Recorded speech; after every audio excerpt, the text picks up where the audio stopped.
Joining us now is Ezra Levin, co-founder and co-executive director of Indivisible, again, who we've been checking in with on and off for the last 3.5 years. Ezra, it's great to see you. Thanks for making time tonight. Great to see you, Rachel. Thanks. So this sort of feels like a job for regular citizens, but also a job for people who think strategically about these things in terms of what works and what doesn't. How are you and your group thinking about the right kind of pressure, the most effective types of public feedback to try to protect the election? Well, I love that the theme of the top of the hour was Pressure Works. I think we could have named the Indivisible Guide Pressure Works instead, because that was the basic idea.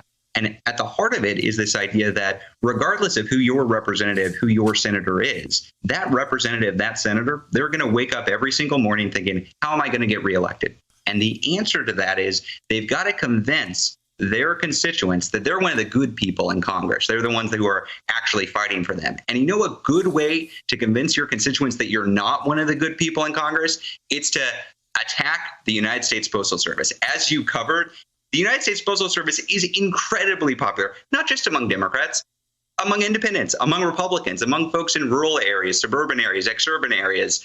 Everybody in the United States practically likes the United States Postal Service other than apparently Mitch McConnell and Donald Trump. And they don't like it for a particular reason. They don't like it because it is a threat to their power. So we think that the tool that everybody watching this right now has in their tool belt is constituent power.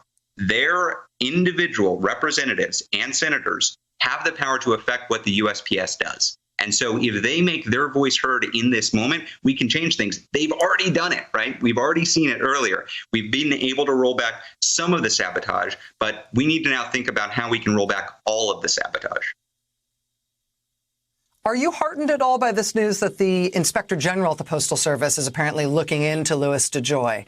Are you heartened at all by the calls that there ought to be, big spotlit hearings in the House, if not in the Senate, to get DeJoy there and to get other administration members there to defend what they're doing? Do you think that kind of thing would make a difference, or is time too short?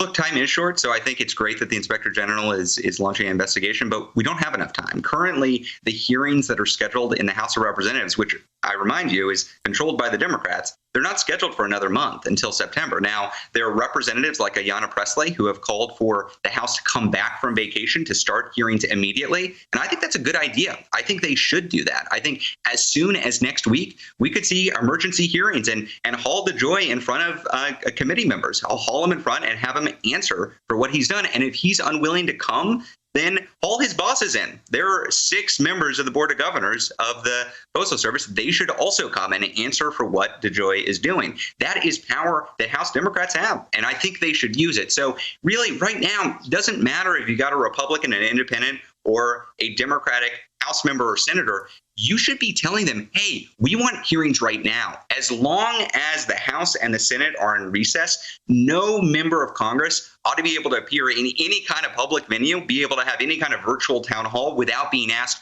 what are you doing to protect the USPS?